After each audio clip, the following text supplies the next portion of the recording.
The Russian invasion of Ukraine was justified because of the situation in Donbass. At least, that's what you often hear online, or peddled by pro-Russian commentators, people who believe Russia is in the right to invade Ukraine, that the Donbass is the justification that Russia needs for their invasion, that Russia is actually the good guy, that the side that's fighting the good fight because of Donbass. In this video, we're going to analyse why this is false, why many of the arguments peddled around the entire Donbass scenario are usually misrepresenting the facts or outright lying, why the Donbass in no way justifies Russia's invasion, and at very best can simply show some fault of the Ukrainian government in action, but in no way justify a large-scale war killing and maiming hundreds of thousands of people in Ukraine. Now, it's not as simple as one argument. There is no single argument that is the uniform argument pushed by the pro-Russian camp. The people who make these arguments, or bots, whatever we like to call them, it could be either way. There's a number of arguments they bring up. So we're going to try and address the main arguments that we do here. There may be some arguments that I don't address. Feel free to mention them in the comments and I can try to address them there. But there are a number of main arguments which I'm going to go through in this video. Now, many of these arguments are aimed to do a number of different things. At a very best scenario, it's to paint Russia as the good guy, the side that's fighting the good fight, the side that is doing the right thing, and that Ukraine is actually the bad guy in this, and that the mainstream media is lying to you, this sort of idea. Or at worst, that maybe Ukraine's doing a lot of wrong things, maybe they're just as bad as each other, maybe we shouldn't be arming Ukraine because, you know what, maybe they're no better than the Russians. At worst, because again, this achieves a huge goal for Russia, because public support going against arming Ukraine can help them win this war. So there's a reason and a genuine purpose to pushing this information for the pro-Russian camp, be it own free will people or actual bots or paid accounts by the Russian government. There's a clear goal for pushing this information. So, the first argument I'm going to bring up is the main and most common argument that I hear being pushed. And this is this idea that Ukraine is fighting their own people. This is a very hard pushed one to try and paint Ukraine as the aggressor, that they're attacking their own people here. It's just the Ukrainian government, you know, bombing, attacking their own people. A very oversimplification of the scenario. Now, this argument could be used in many different civil wars, because this isn't what happens in every civil war. There's a government and there's a separatist or rebel faction that is fighting the government. This could be said about many wars that the pro-Russian camp supports the government in, whereas it's Chechnya, Syria. These wars show a separatist group fighting the government. In Syria, the government is the good guy for fighting their own people, but in Ukraine, the government's the bad guy. Now, this contradiction aside, the entire argument doesn't really make any sense, because it's not as simple as their own people. They are fighting people who are taking up arms, taking over government buildings, a genuine militant faction. They're not just random people. They chose to create militias. Militias have one job, and that's to fight. There's a reason you pick up a Kalashnikov and put on the balaclava. It's so you can shoot at soldiers and not get seen. It doesn't make the government somehow some evil thing for shooting back at you. You become a terrorist in their eyes.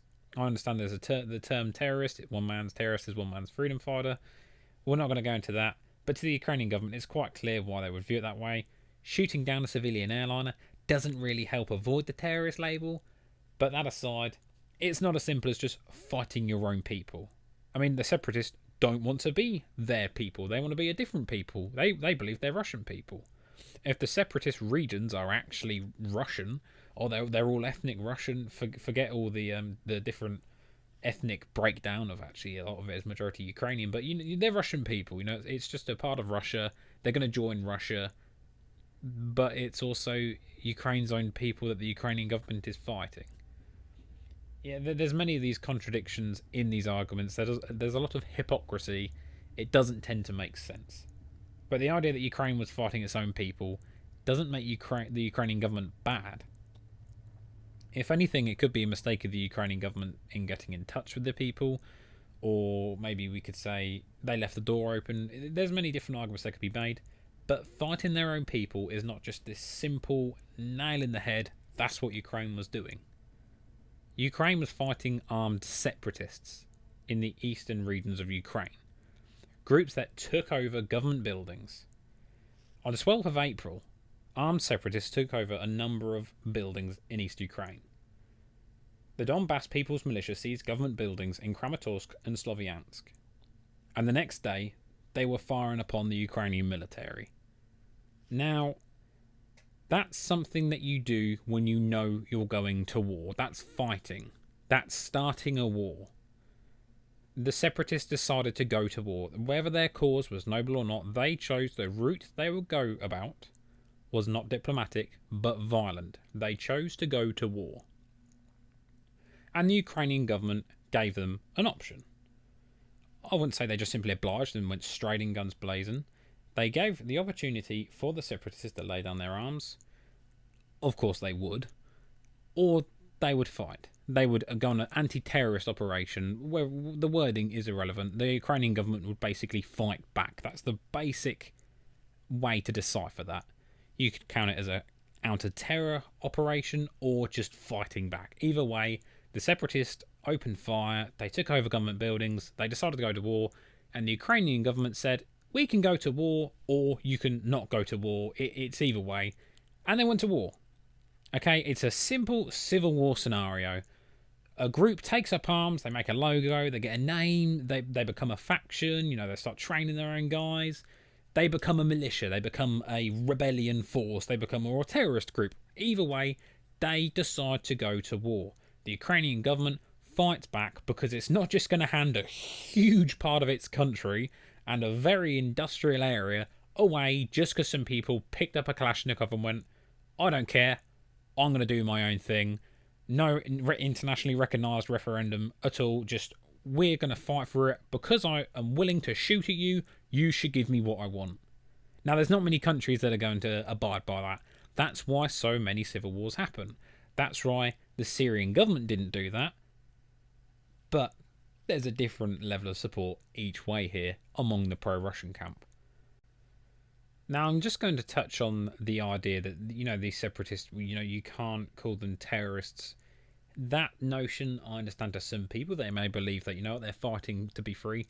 But, again, readdressing something I mentioned earlier, they shot down a civilian airliner with hundreds of people aboard. Was it an accident? Perhaps. But what did the separatists do when they found the wreckage with clear logos showing this was a civilian airliner? They posed next to the airliner. They posed among the rubble, wreckage, where there were bits of bodies laying around and people's luggage strewn around the area, and they decided to pose next to it. Now, when you start doing things like that, it's quite clear why governments like the government of Ukraine are going to view you as a terrorist organisation. Why? Maybe you don't have the best interests of humankind in mind in what you're doing.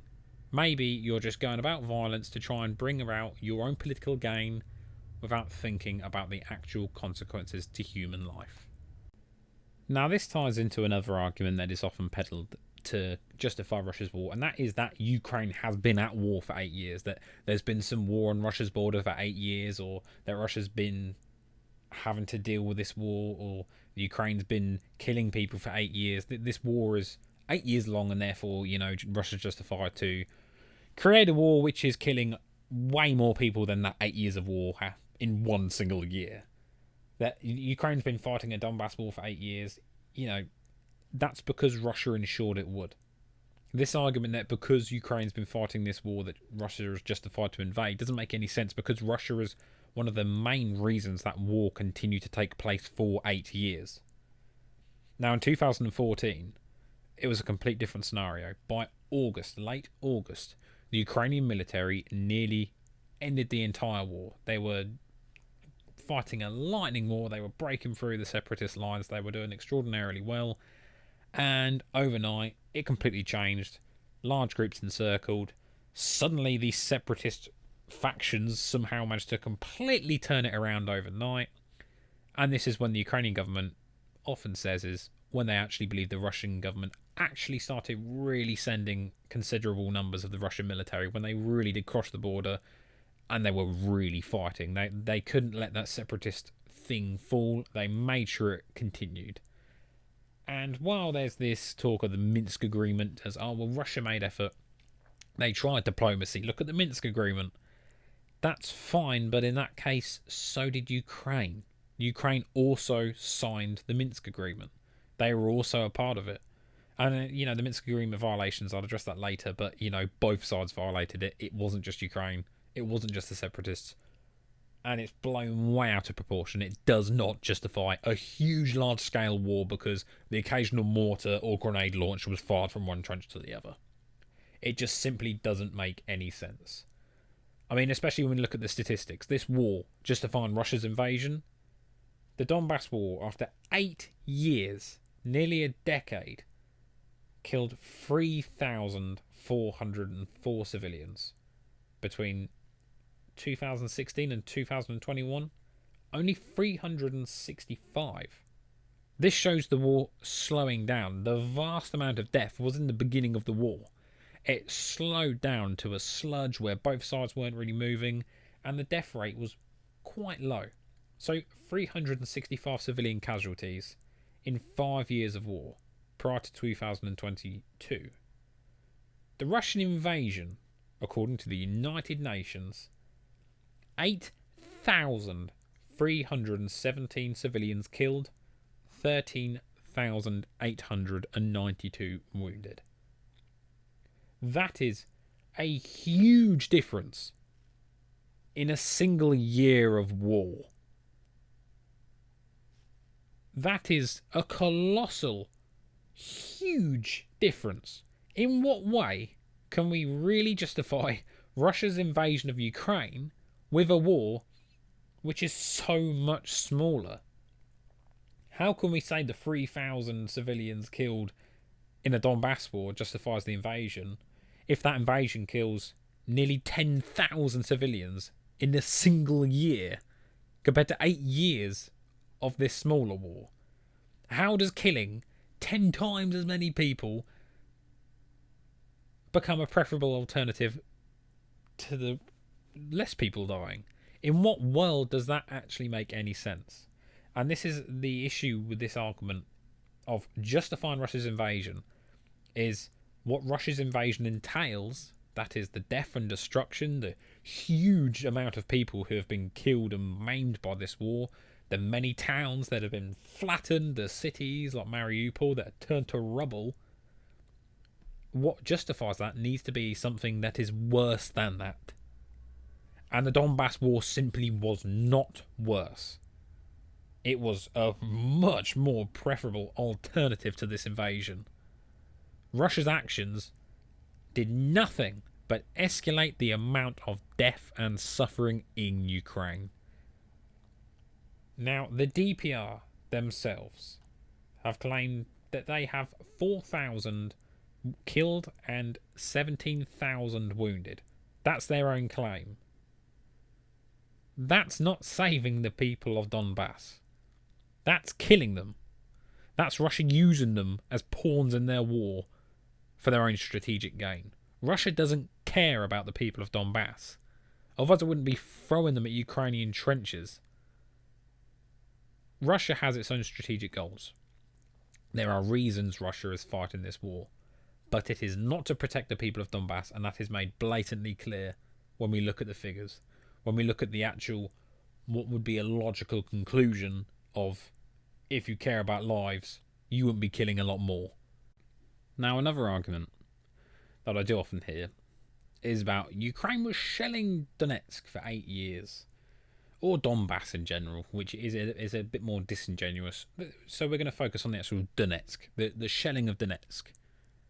Donetsk lives right by the front line of the war that these separatists decided to cause.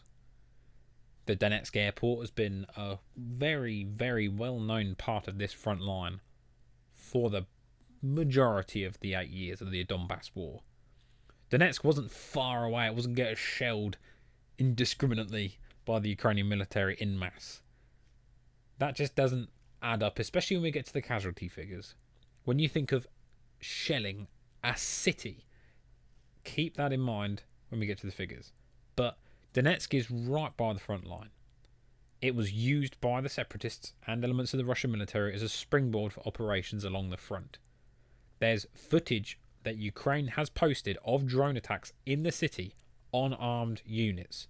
Many times a video has been posted by the Russian side of there's been a shelling of the area, and the first people we see in the immediate vicinity are green trucks and armed men in uniforms, and it doesn't paint a very convincing picture that there's just barrages of Ukrainian artillery firing into Donetsk. So let's look at the statistics. How many civilians were actually dying in Donetsk? What does the UN, which is the most unbiased source I can actually find, what do they say? How many confirmed deaths in 2021, the year prior to the invasion, from the war, in total? 7. 7 deaths from active hostilities is their figure for 2021. 7 for the entire year, less than 1 a month. Don't forget the figure about earlier. How many civilians are dying from the Russian invasion? 7 for 2021. Now in total it's around 25. This is from, you've got mines, which is 12. Active hostilities, so actual proven events where there's been an artillery strike or a shooting, anything like that.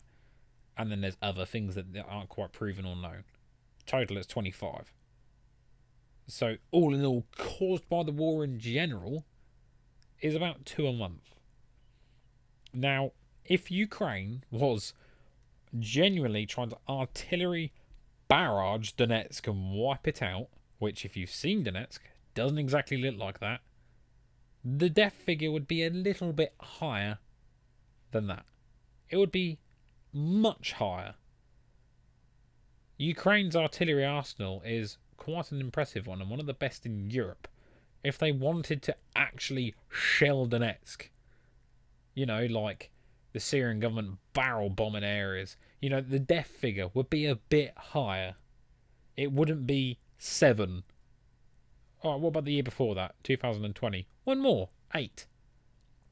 Total amount of deaths is about 26. This isn't enough to justify Russia's war, the invasion. We can't think like that. 7 people dying is a tragedy. It's awful. It's not a good thing at all. And bear in mind, this 7 is the entire of the Donbass, and it's not listed as shelling. It's just from our hostilities, 7 in the entire Donbass region killed from active hostilities. And these 7 is a tragedy. It's horrible. But if you're going to justify the deaths of thousands of people with the death of 7 people, that's completely illogical. It's completely unfair to make that comparison. To try and justify that you can kill thousands of people because a few people have died. Less than 10 in a year. It doesn't add up. It just simply does not make sense. Whilst I'm sure there's stray shells or attempted attacks on separatists that have gone wrong and there's civilian casualties in Donetsk, there is no purposeful shelling trying to wipe out Donetsk by the Ukrainian military. The figures don't back it up, and the state Donetsk has been in after 8 years of supposed shelling also doesn't add up.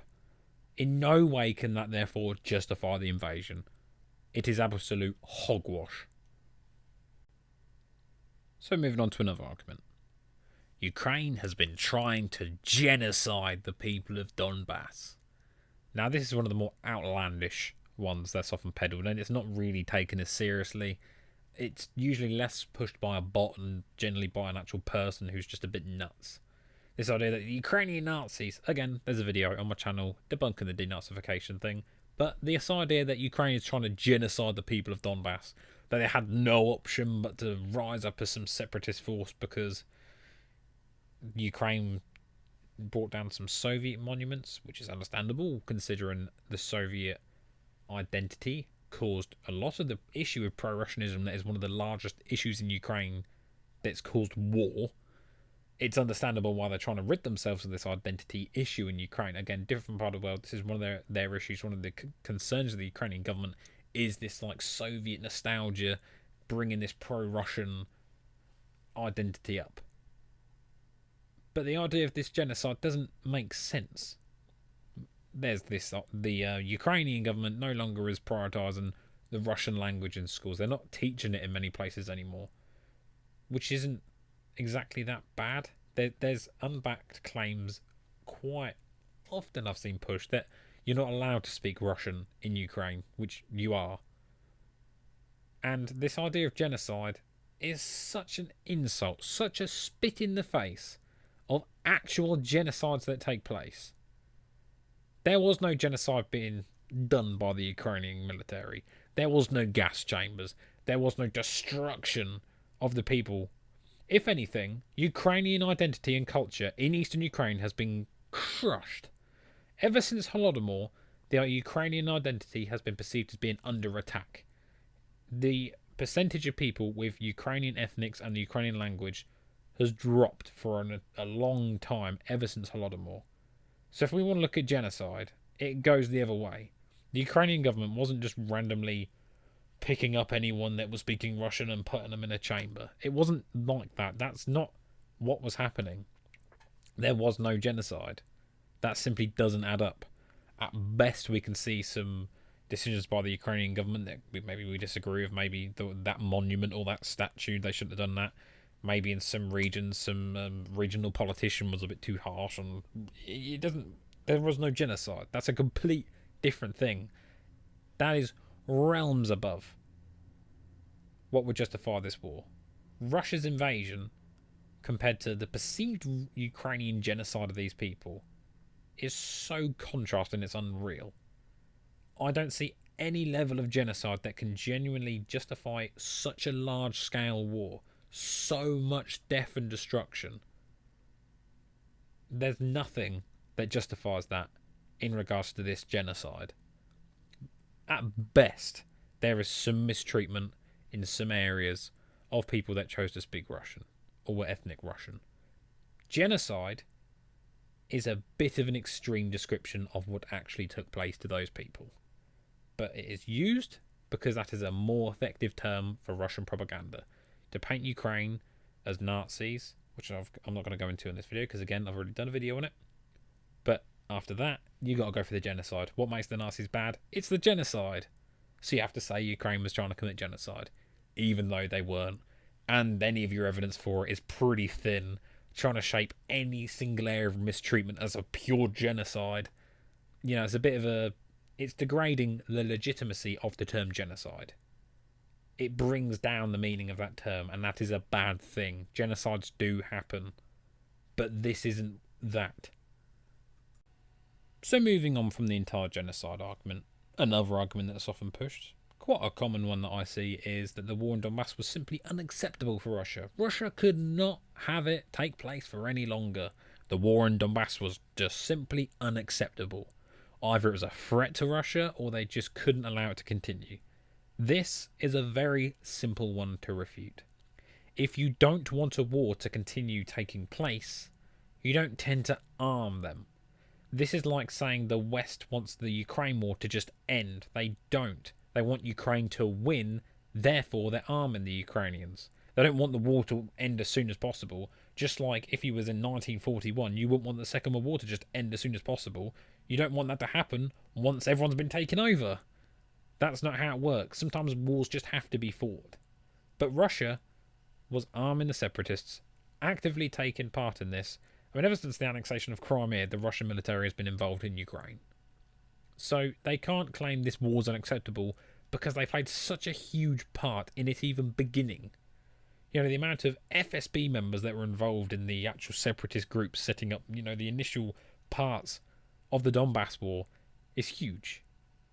They are very vital in that war happening, arming them, supporting them, The war nearly ended again in August 2014, but it didn't because the Russians saved the separatists. In other words, they kept the war going. And in other words, the perceived threat to Russia, this war's a threat to Russia. Cut me that bollocks. Russia is the largest nuclear-armed country in the world. Ukraine is not a threat to Russia. I mean, maybe they are now, seeing how dreadful the Russian military has been performing. At the point of recording, Bakhmut has been supposed to be falling for God knows how long. It may well fall, but this is half a year of offensive for this one town compared to the Kharkiv and Kherson offensives. The Russian military is not what we used to think it was. But before the invasion, when the Russian military actually had a shred of legitimacy, where it could actually be considered a good near-peer fighting force, I know that's a world away now, but they could not possibly perceive Ukraine as a threat. Ukraine could have attacked Russia, they would have just got nuked. Or at very best, if there wasn't a nuclear scenario, it turned conventional, Russia had the ability to push Ukraine out. Their logistics were terrible in the beginning of the invasion, but fighting on home turf would have been completely different. Ukraine could not have maintained an invasion to Russia. I mean, I don't know why I have to even make this argument. Of course, Ukraine is not a threat to Russia. This is a ridiculous argument that, you know, Russia was threatened. No, they weren't. Oh, they were threatened about the ethnic Russians. No, they weren't. They were throwing the ethnic Russians at Ukrainian trenches for years and using them as conscripts. For how long? It is absolute bollocks that Russia was threatened or cared about the people in Donbass. So let's move on to another argument. The Minsk Agreement violations. Ukraine's been violating the Minsk Agreement. So have the separatists. And the Russian forces alongside them. Let's analyse, what is a Minsk Agreement violation? 99% of the time, it's a grenade launcher being fired or a mortar being fired one way in trenches. I mean, again, you've seen the casualty figures for the Donbass war.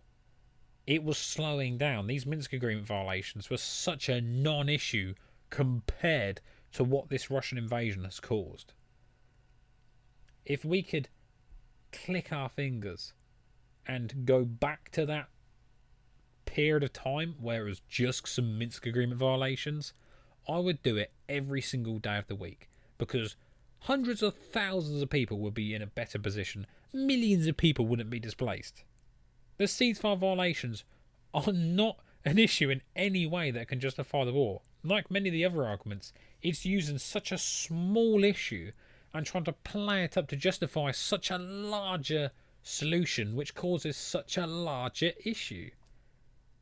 You know, it's like seeing a spider in an orphanage and therefore you use explosives to deal with it. It's ridiculous. It's such an overreaction that it just cannot be logically justified.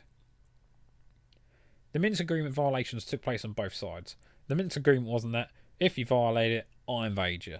That isn't the Minsk Agreement. But the fact is that both sides violated it. Both sides fired at each other. Both sides bear a level of responsibility for the Minsk Agreement violations. That's fine. And there's some level of blame at both sides. But it doesn't justify a large-scale invasion and the subsequent death and destruction. And I keep repeating this term. It doesn't justify the Russian invasion and its subsequent death and destruction. Because it's important not to forget what the Russian invasion has caused cannot be justified by something that doesn't cause as much bad.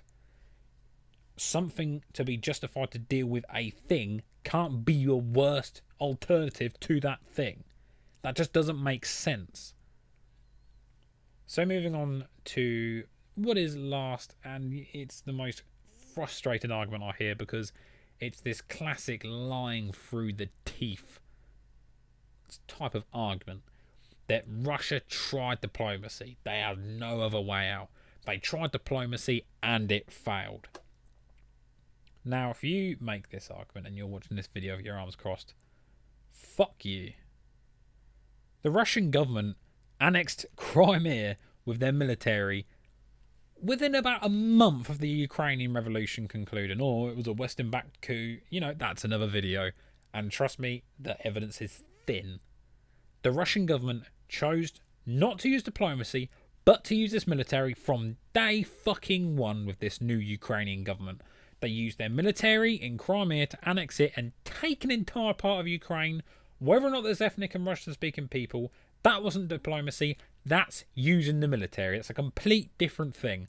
After that, in August, in the same year, they crossed the border. They're fighting alongside separatists in Ukraine. When Ukraine nearly concluded the war, they didn't choose to use diplomacy. They chose to use violence. They chose to fight back. This idea that Russia tried diplomacy would be great if Russia had actually tried diplomacy to start with. But they haven't. They used violence and war and caused this entire fucked up situation to begin with. So, they tried diplomacy before the invasion. No, they did not. Going, get out there or I'm going to fight you. You know, give me what I want or I'm going to invade you. That's not diplomacy. Look up the definition of diplomacy. In fact, I've got diplomacy is the art of dealing with people in a sensitive and tactful way. That is not what Russia did. Russia made demands. They wanted a large part of Ukraine. All of the Donetsk and Luhansk regions, which separatists only held a small part of. Russia demanded those parts of Ukraine, Ukraine's own sovereign territory, and they invaded. That's not diplomacy. So we've got the Crimea annexation with the Russian military. We've got the Russian military causing the entire bloody war in the eastern Ukraine and helping the separatists. And we've got Russia invading Ukraine. That's 3 instances where they chose not to use diplomacy and to use their fucking military. Now that doesn't look like they tried diplomacy to me. That looks like, have they forgotten about diplomacy? Have they forgotten that diplomacy exists? You know, the lead up to the invasion of Ukraine. Again, 2021, 7 deaths. 7. It just doesn't add up. They didn't try diplomacy. They tried violence. That's it. Russia didn't give Ukraine a chance. In the early part of the entire Donbass war, when it first broke out, there was an agreement brokered by the first Ukrainian president that would give Russia a buffer zone, in fact. They tried diplomacy and Russia always said no. Russia has had a closed-door policy to diplomacy since the Ukrainian revolution in 2014. This idea that Russia tried diplomacy is a flat-out lie.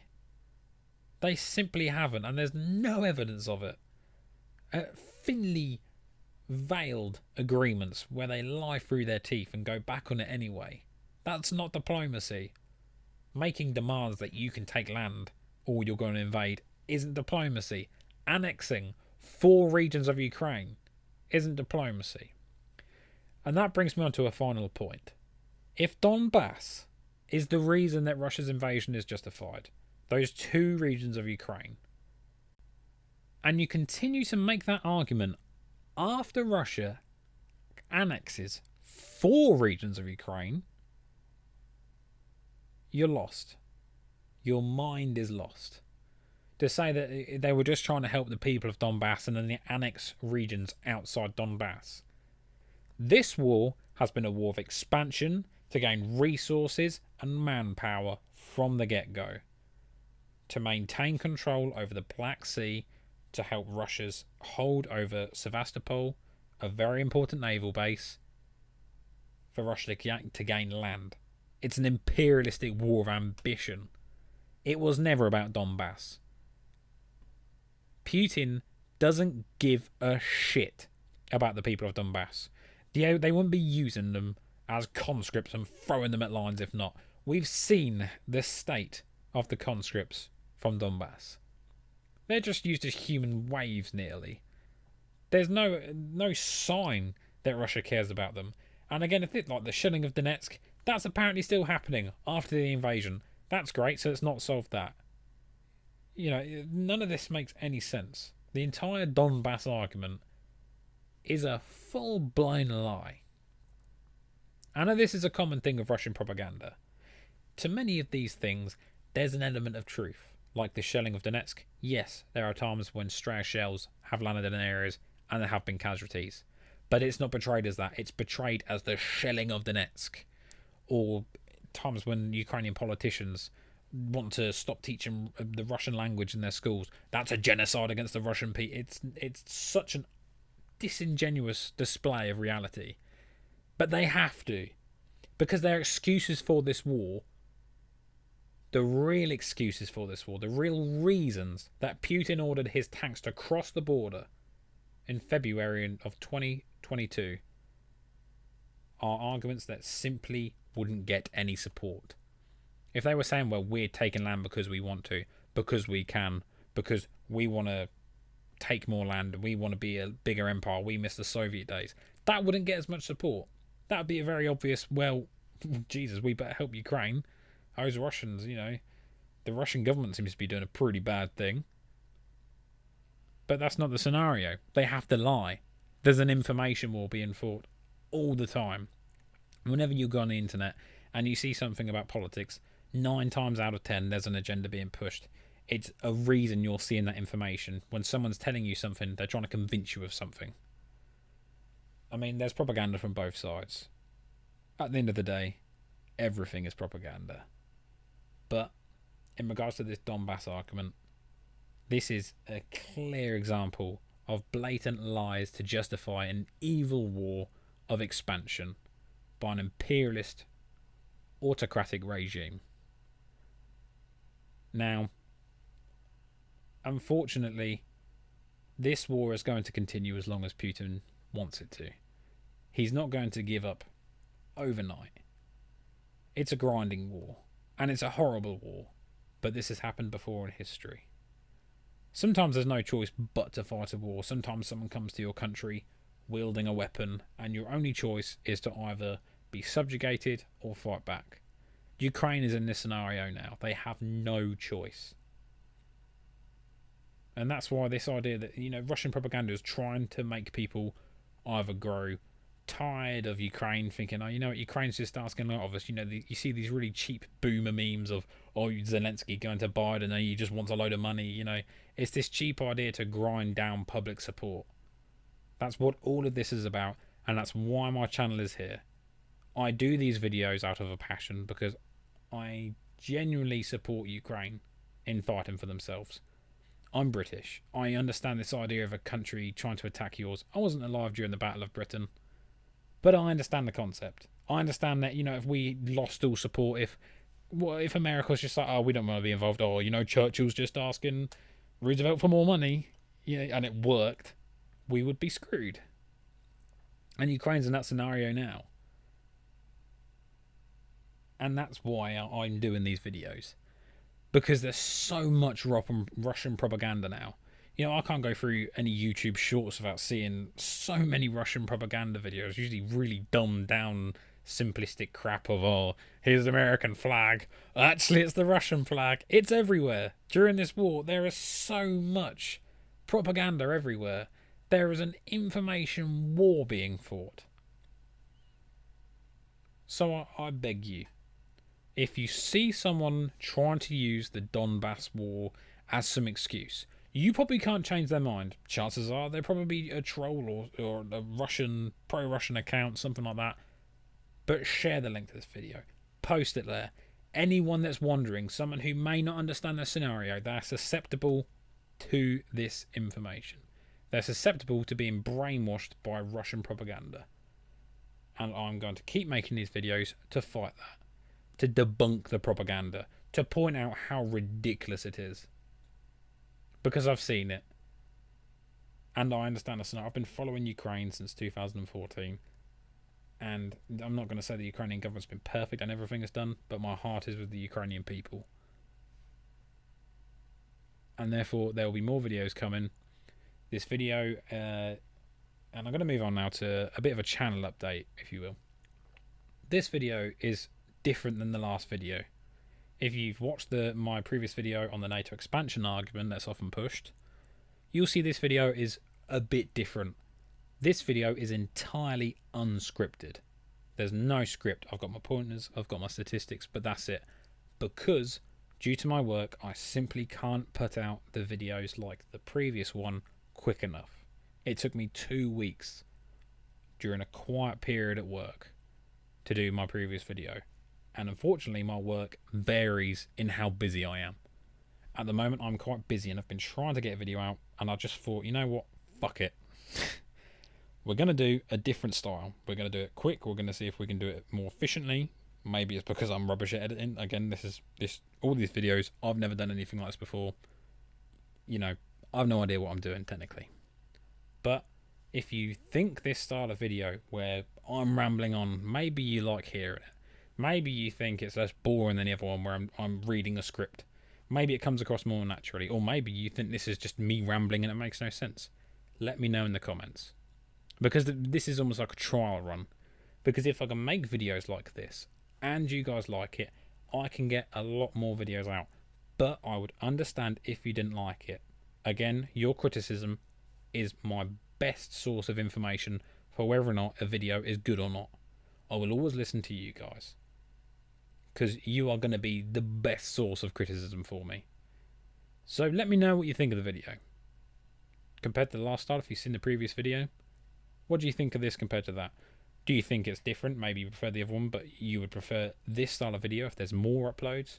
Let me know what you think. So I'll sign off the video there. If there's any more arguments you think I've missed, don't forget to put them in the comments. Like the video if you've enjoyed it, and share it anywhere where you see someone pushing this bullshit propaganda that the Russian invasion of Ukraine is justified due to Donbass. Thank you very much for watching if you got to this point. You're very patient if you have, and I very much appreciate it. So thank you for watching. I'm Kaboda, and I'll see you next time. Thank you.